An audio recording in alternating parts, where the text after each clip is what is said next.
Your Steve Jones Show podcast is loading now. The Steve Jones Show podcast is sponsored by Sunbury Motors, North 4th Street in Sunbury, and Sunbury Motors Kia, routes 11 and 15 in Hummel's Wharf.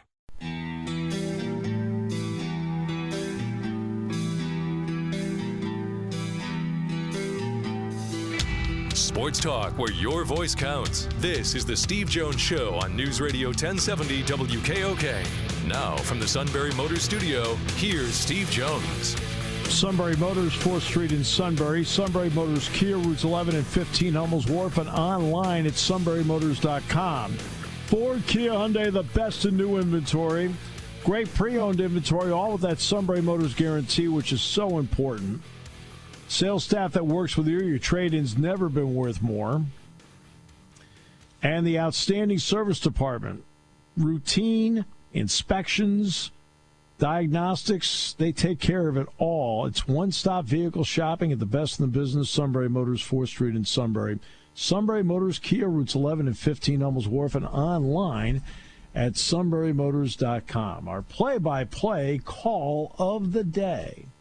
Tyson Walker off the screen from Bingham. Hall bluffs the shot with three. He spun it in. What a take by Malik Hall.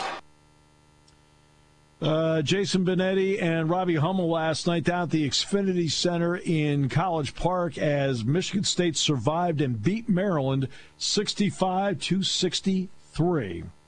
Tonight, by the way, Illinois will be hosting Wisconsin, Penn State's next opponent. That should be quite a game tonight at 9 o'clock.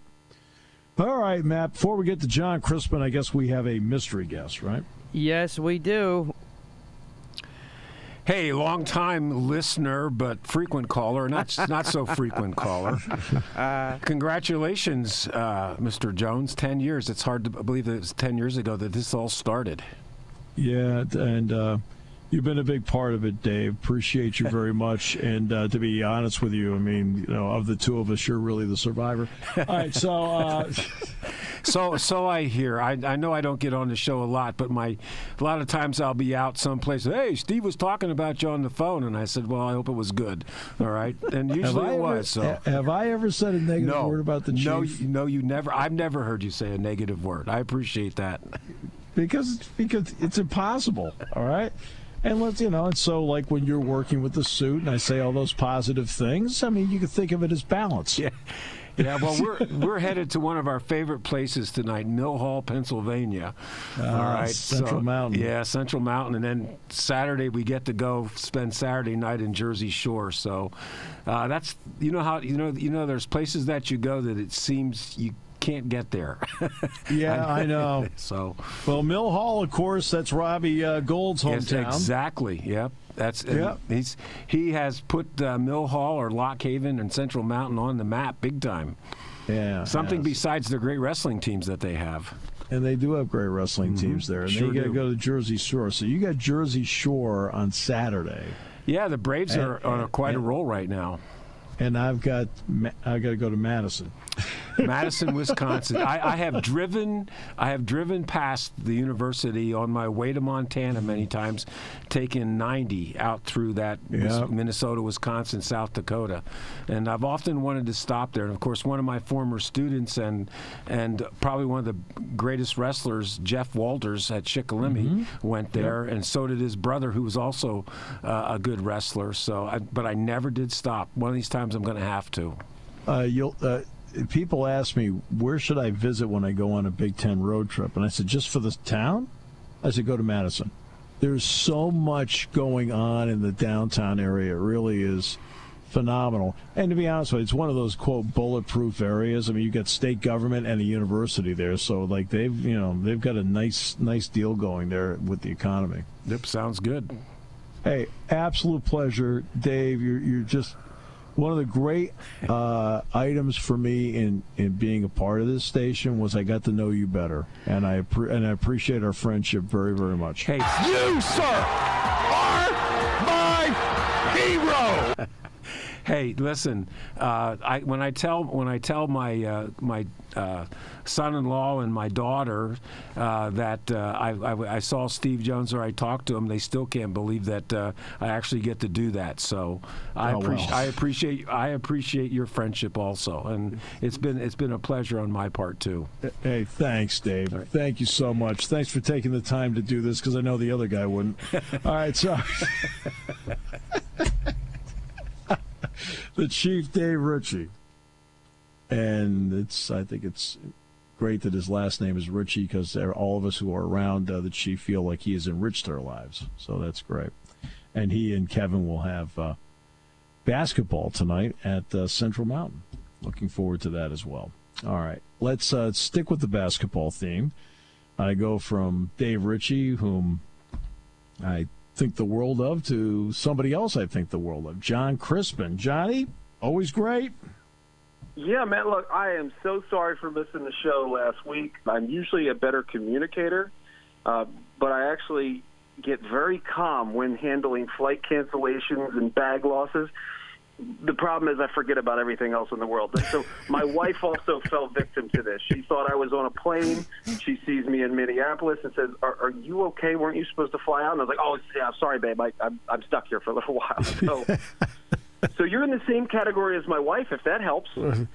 Yeah, feeling a lot better. All right.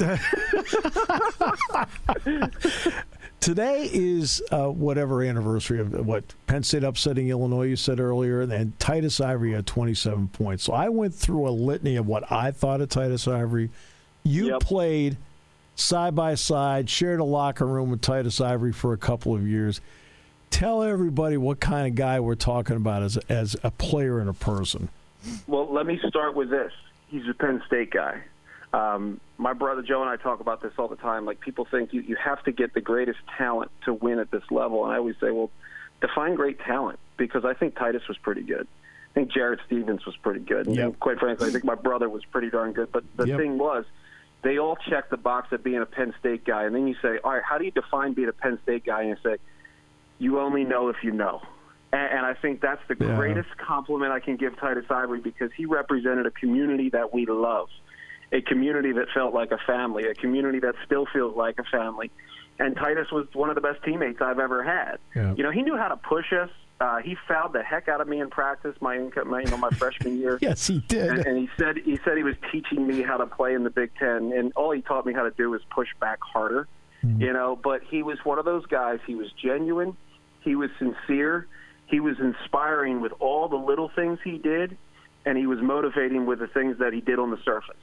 And I just think we get so consumed with what it takes to win at this level. And I say, well, it takes a few Titus Ivories. It takes a few Tyler Smiths. Did I mention any NBA superstars? No, I didn't. I mentioned guys that are willing to do all the little things. And look, success is merely a byproduct of doing a lot of little things right for the right reasons. That's Titus Ivory. So I can't say enough about the guy. I mean, look, I think Sharif Chambliss, who I just saw a couple weeks ago, was kind of similar in the sense where he's just genuine, sincere dude who makes everybody around him better, even when we're bowling. Do you get what I'm saying? Like, it's not about the basketball court. It's about everything around it. It's about the family you create. And, you know, to go back, that is as much of a pain in the butt as I was to our good friend Jerry Dunn. I was a child. And we can just go with that. I think the 41-year-old version of me would have handled it better. But I had to go through being a 19, 20-year-old to get here. Jerry was a big part of that. You know, Jerry built a family atmosphere, and I think that's something that Shrews is trying to do. And part of that process is just get to know where you're at. It's hard. The world has changed. We live in a global world, so we think we have to compete and be like everybody else. We have to assimilate in so many ways. But the reality is, Penn State's different. And the sooner you learn that, the sooner you get to success. And the sooner you start finding more Titus Ivories out there. Well, I think, as you said, it's one of those that when you see it and you're part of it, you know it. Yep. Right? Yep. And I think we criticize people who say, oh, you're in a bubble. And I'm like, sort of. It's a pretty darn big bubble. You know what I mean? There's bubbles within the bubbles, and that's understood, but the bubbles within the bubbles never do as well. You know, you really have to understand you represent something. You are there to inspire something that is so much bigger than just Penn State basketball. And frankly, it's bigger than just State College. It's an alumni base that has a genuine interest in seeing something be successful. And I think I hope it's something they can get back to, because it's special beyond wins and losses. Yeah, they're getting there. Yep. And Shrews is a big reason why. So when you now watch Micah Shrewsberry's style as a head coach, and obviously you've seen with Matt Painter and so forth what he's done. What are you seeing with it just stylistically as a foundation? Well, that's the word, right? I think we get thinking that we want to see this drastic change, and it happens overnight. The reality is, if it happens overnight, it isn't sustainable. So what he's doing right now is building those foundational principles, and it's not based on personnel. I think we think, let's see how he can recruit.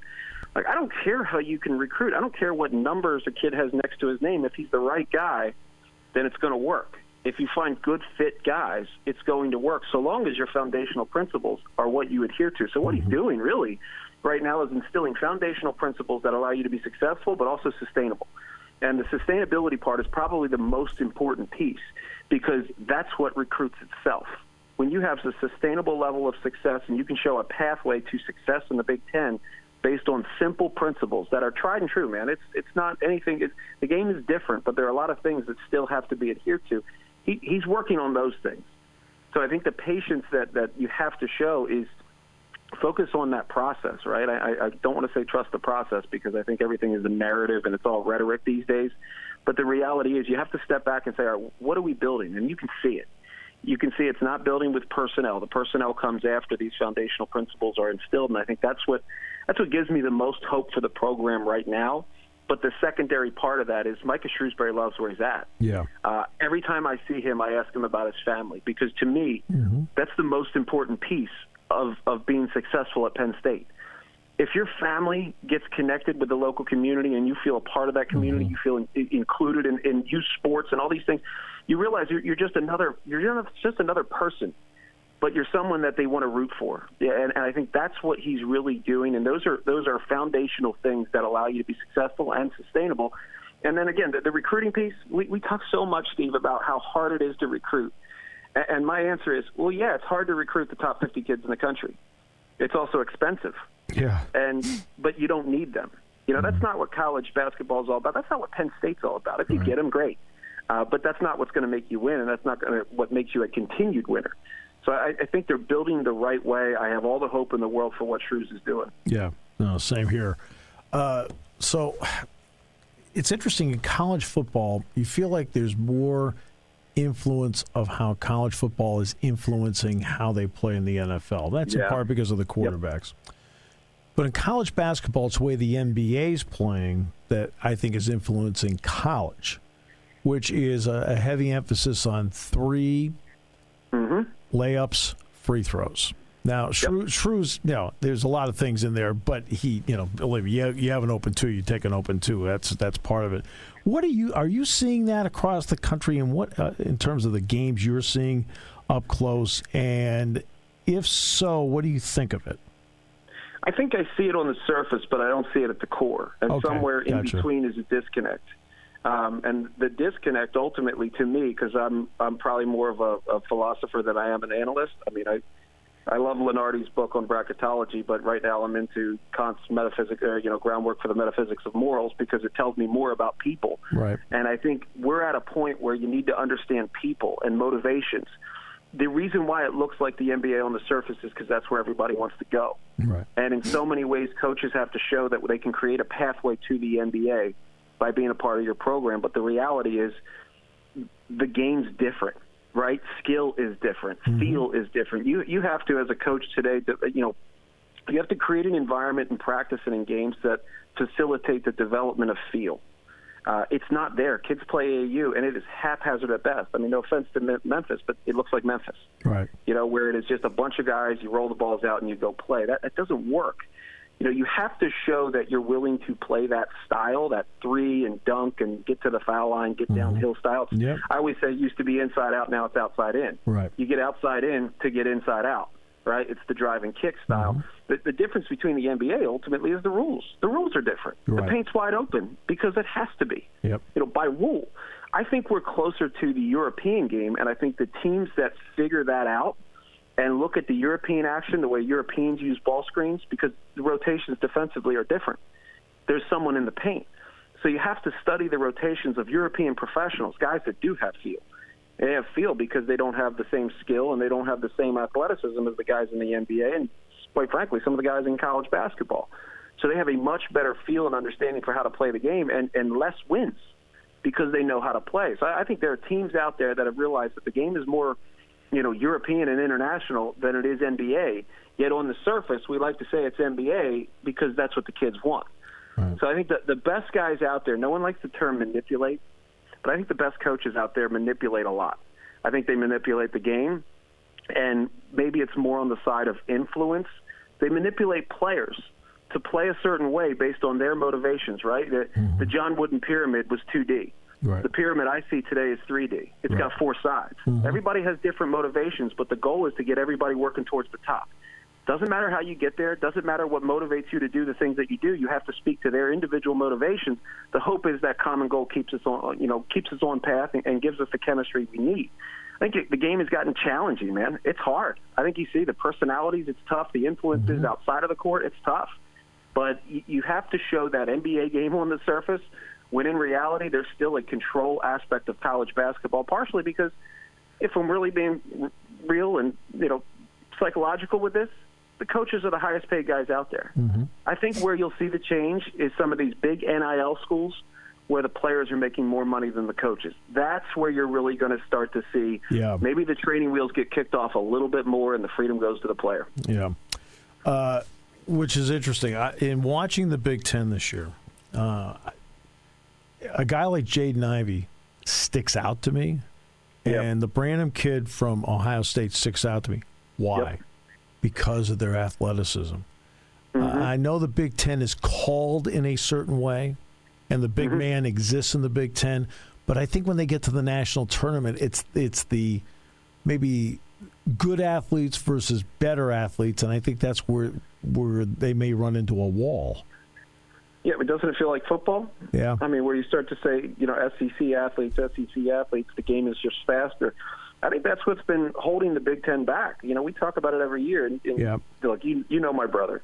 If my brother had his way, he'd score 190 points. I know that. You know what I mean? Like, it's play fast. And the reality is you don't have to be the greatest athlete to play fast. I think the freedom of movement component needs to be controlled.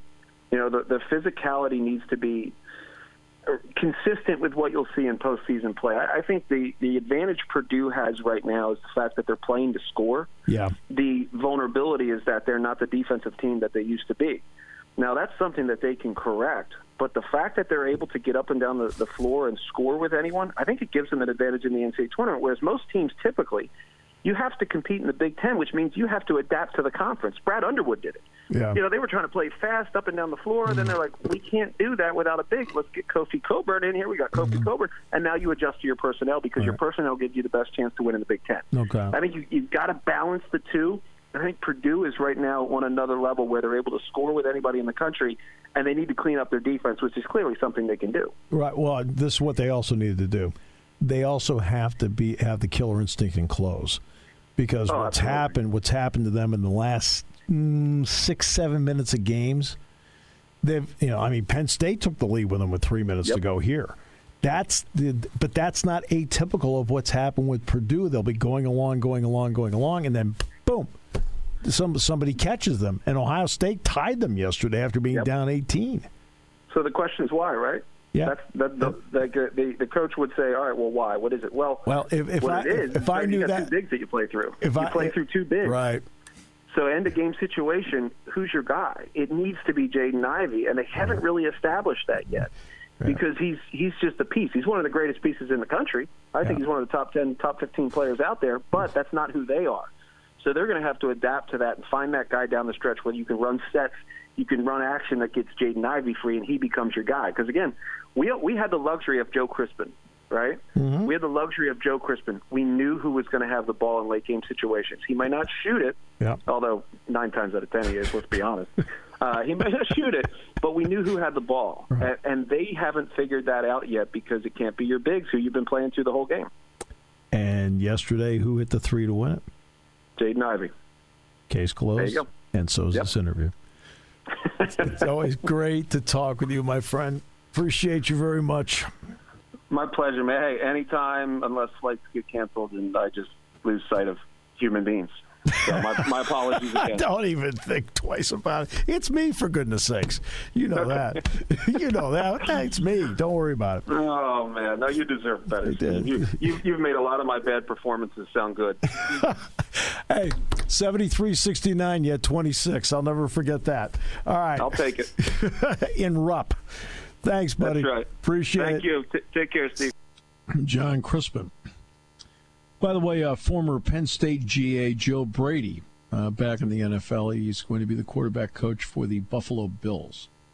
All right, we'll come back with more in a moment. Great to have you with us today as we continue on News Radio 1070 WKOK.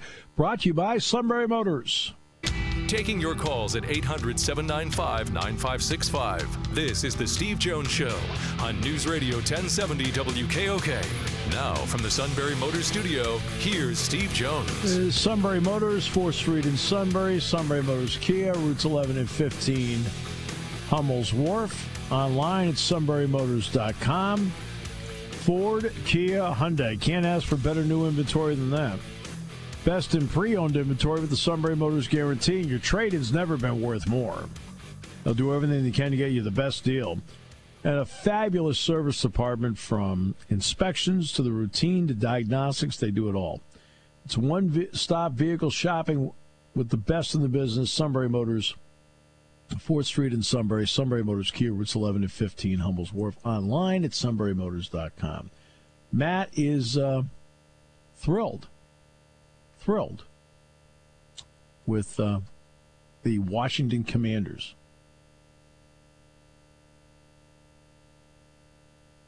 No. Red Wolves, by the way, was very popular with the fans, but here's the problem they kept running into. They kept running into copyright. And that's what they kept running into. Arkansas State has the right on it. Remember, Tennessee Chattanooga tried to do it, changing the moccasins to the Red Wolves, and Arkansas State stepped in and said no. Since they have the copyright on it, they didn't want to run into that. And there's the Timberwolves in the NBA, and they didn't want to run into that as well. So they wanted a unique brand, and they came up with the Washington Commanders. At least now, instead of calling them woofed, we can call them the Commanders. All right, let's get back to basketball. Ken Pomeroy, KenPom.com, vital to what we do in our work when we research games. Welcome, sir. Hey, Steve. Great to be back on the program. Yeah, it is amazing. Dick Girardi and I, it's an important part of our pregame prep. And we've talked about how you got into it. When you look at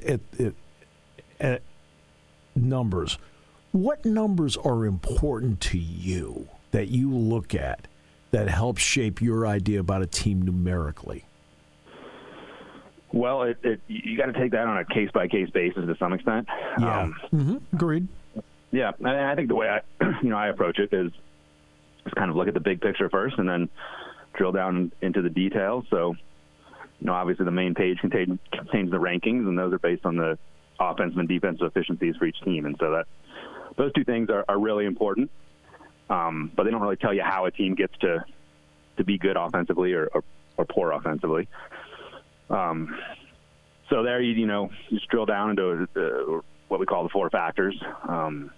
And from there, you're looking at shooting and turnovers and rebounding and free throws. Those basically explain, everything about your offense and defense. And once you see where a team, is strong or weak in those areas, I think you really get a much better feel for kind of the personality of how a team plays. And everything is on a case-by-case basis because, for example, I'll check out, I'll give you an example. A team may be 45% of their offense are twos and maybe 39% are threes, and then free throws minimal along the way. You'll say, hey, look, you're slowing down their three-point game. You're doing something because they're not they don't get a lot of offense from two. So you're right. It is a case-by-case basis along the way. When you put it together, let's talk offense for a moment, then I'll go to defense. On your offensive numbers, I just watched Iowa, which is twice in 9 days, which is a top 10 offensive team. Who are some of the top offensive teams in your rankings when you go through it? Well, this season, it's the number one team in the country right now is Purdue. Yep. Shocking. Yeah, and kind of a similar personality to Iowa, to some extent. Like, they're really good offense, and the defense holds them back a little bit. They're a better team than Iowa, but if they're going to reach, Final Four national championship type goals, their defense will have to improve.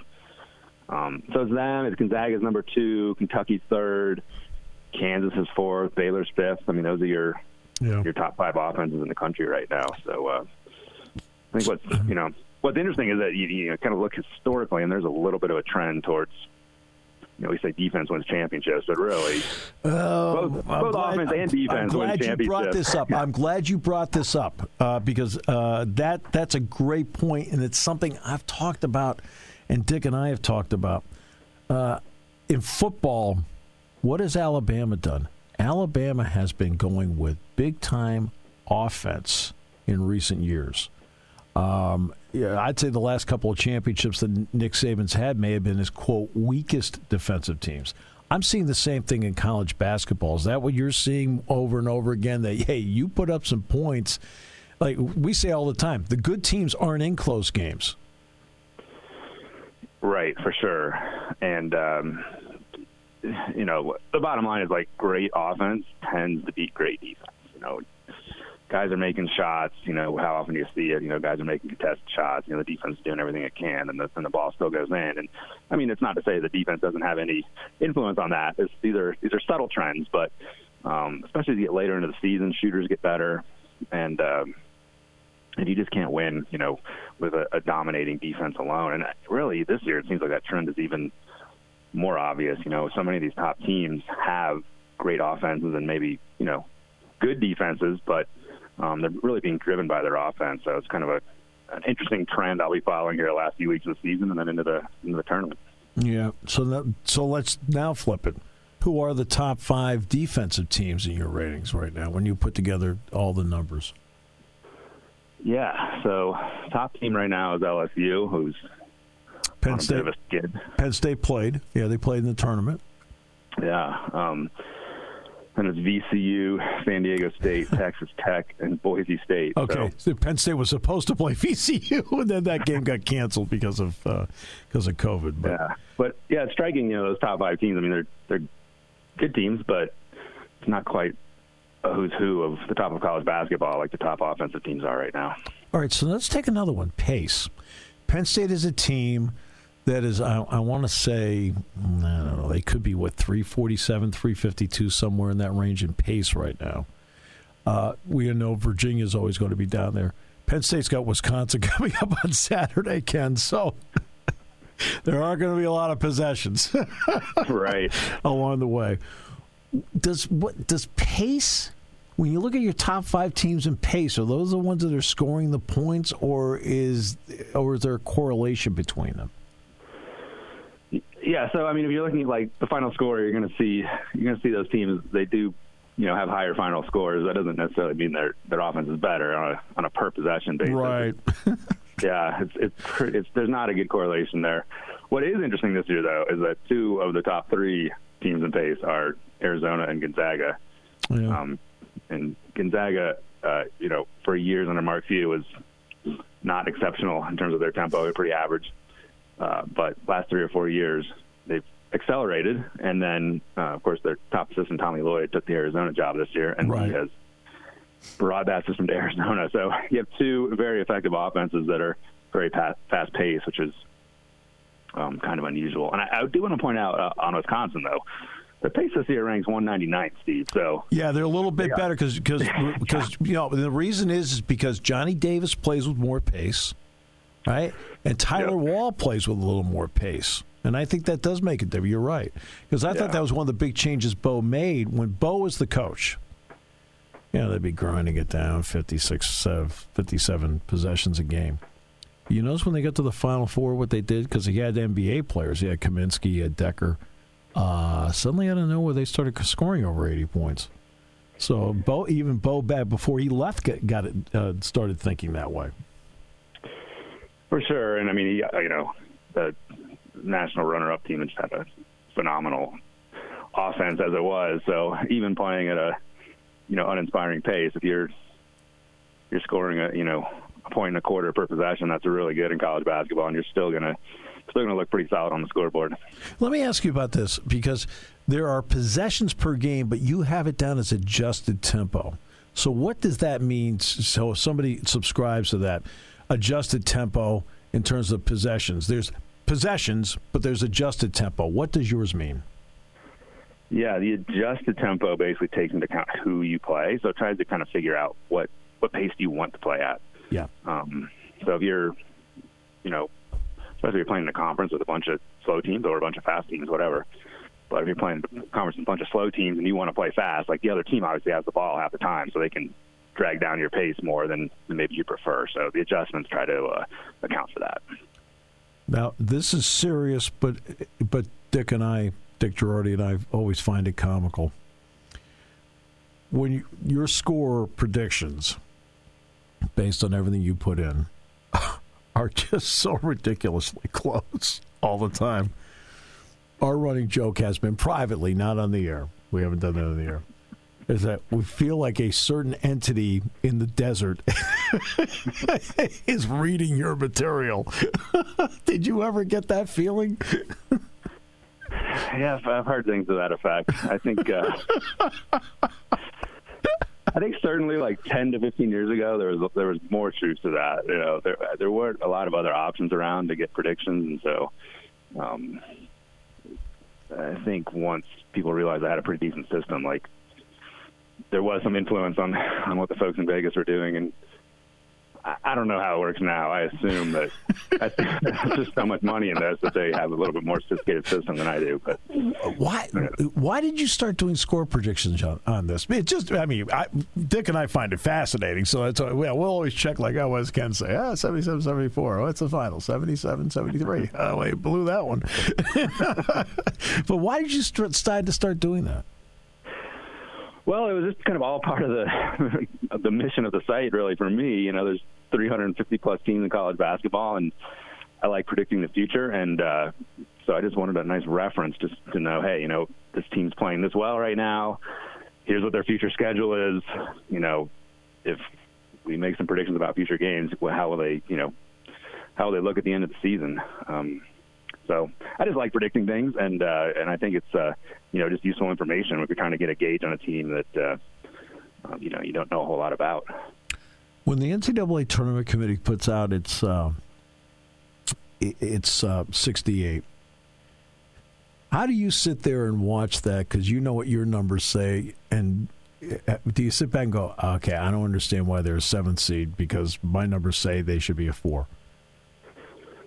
Well, it's, there's a little bit of a conflict there because to me, so first of all, my system is, it's trying to make predictions. So, people kind of, when they're new to it, they get a little confused because I'm not like, my system doesn't care necessarily how many quad 1 wins you have or things like that. It's right. At yes. How you played. And yep. There's a lot of influence with scoring margin. So, it's trying to make predictions going forward and not reward you for accomplishments, which is really what the tournament selection process should be about. That should be rewarding you for compliments, even if you were skating by with a bunch of close wins. As long as you're winning games, like that should be what matters. So I don't get too wrapped up over hey, this team should be seated here or there. I do think about this team is kind of a sleeping giant. Like they played pretty well this year. They lost some close games to some good teams, and they're obviously underseeded because of that. But now that now they're in the tournament, they can do some damage. Those are the kind of thoughts that I have. Okay, don't have to say who if it happens. But do certain members of the committee ever quietly get in touch with you about things? They don't, actually. I can honestly you gotta say. Be kidding me. Yeah. I can't wait to tell Dick this one. No, the only time I really ever interacted with members of the committee is either in some sort of, official meeting at the NCAA or, I just run into somebody at a game, an athletic director is on the committee or whatever. And they might have some questions at that point, but no, I've never been contacted really, You got to be kidding me. From the selection room or anything like that. Okay. You have to remember, we're two people that we prep games. And to be honest with you, there's critical parts of your preparation. Going to practice is critical. Watching film is critical. Knowing personnel critical. But then when it comes time to break down numbers, your site is critical to what we do. Okay? Full disclosure. Is there anything over the years that you added that you thought was important and anything you deleted because you just realized it wasn't important? Yeah. I mean, over the years, I've just added a few things here and there. I mean, the one thing, I guess the best story I can tell about adding something is, 10 years ago or so, Chris Holtman, who's the head coach at Ohio State, he was coaching at Gardner-Webb at that point, or where he started? I think so. Yeah, that sounds right. Yep. Yeah, and he. Then he went from there to Butler. Yeah. Yeah. So he was. This was like right before he got to Butler. I think he was there as an assistant first, and then took over as head coach. Right. Anyway, he was looking at his team's tempo, and it was kind of slow. And he was like, "Ken, we don't play that slow. Like this is something wrong with your calculation." And so what I did was I ended up splitting up tempo basically into offense and defense. What's your average possession length offensively and defensively? And kind of looked at that, and sure enough, Gardner-Webb was actually pretty fast on offense, and they just slowed people down defensively, which is kind of what most coaches probably want to do. And right. So I was like, oh, you know what? I always had that information kind of in my back pocket, never put it on the site. Like, you know what? I'm just going to put this on the site.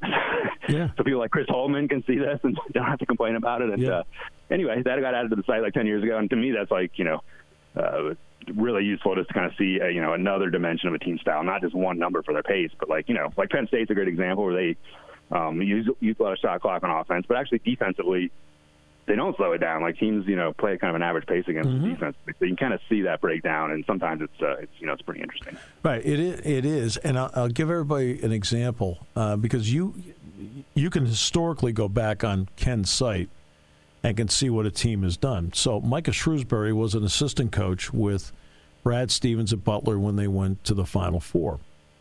So it was actually Dick that did this. He went back to look. Adjusted tempo in the year, I think it was the year Gordon Hayward hit the shot off the flange. The adjusted was 59 point something. And you never felt like Butler was playing slow, but that was just what the adjusted number was. And Penn State right now is at 62. So, it's kind of pace that he has seen before as a coach. Yeah, that's the one thing, too. Like, when I'm doing preseason projections, the offense and defensive projections are basically like kind of, looking at your personnel and who you brought back and who you lost. But the pace projection is like entirely who's coaching the team. Like, there's some coaches, that change from year to year. I mean, I mentioned Mark Few kind of has made some adjustments in recent years, but for the most part, you look at a coach and what they've done like the last 5 to 8 years in terms of their team's pace, and that's like what you're going to get the next year. Like, it's very much a coaching-driven metric and very stable. 2 to 3, 4 games into the season, once you see a team's pace, like you kind of know what they're going to do the rest of the year. And then Greg Gard's 199. All right, I got it. I now have that locked in for Saturday at 6. All right, Ken, an absolute pleasure. I always love talking to you. You know that, and appreciate you very much.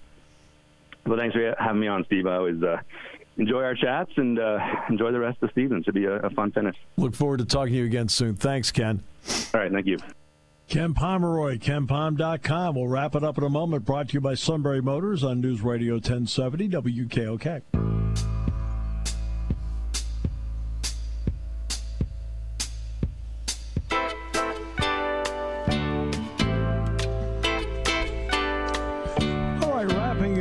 on this Wednesday. Our thanks to Dave Ritchie, who stopped by today. Kevin have a Shikellamy game tonight at Central Mountain. I appreciate the Chief being on today, and Jon Crispin, Tyler Donahue, and Ken Pomeroy.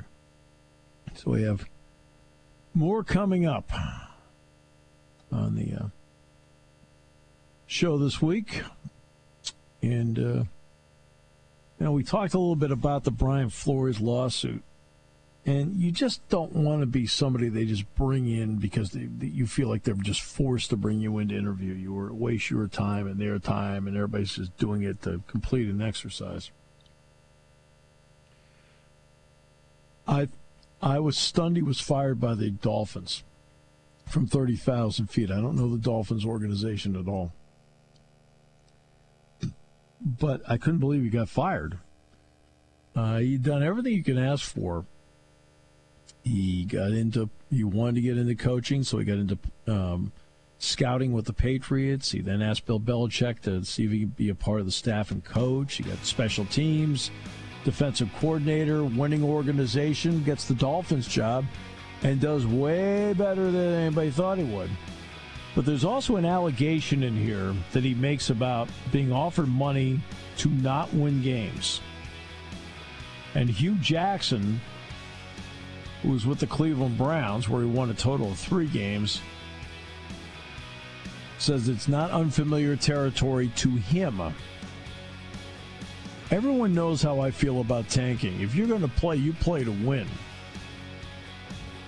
And if those teams are tanking, if they prove, this is beyond what Brian Flores in the lawsuit, but if they were to prove tanking, they should lose an entire year of draft choices if you're deliberately trying to lose. Now, Flores wasn't. Flores bucked the trend. He won. When it comes to car buying, there's the other guy's way, and then there's the SMC way. The other guys force you into a vehicle you really don't want. The Sunbury Motors way lets you take the time you need to browse, ask questions, and take the test drive and think on it. For over 100 years, the Mertz family and all their employees have made your experience the most pleasant one you'll ever have. The other guys won't offer you the best price for your trade, no matter how much they say they will. The SMC way is their promise to provide you with the most money the market shows your vehicle is worth. The SMC way is to offer you all applicable factory rebates on new vehicles and generous discounts. Looking for a pre-owned vehicle? The SMC way checks each vehicle in a 200-mile radius to determine the lowest price, then beat it. It's the lowest price promise, just part of the SMC way.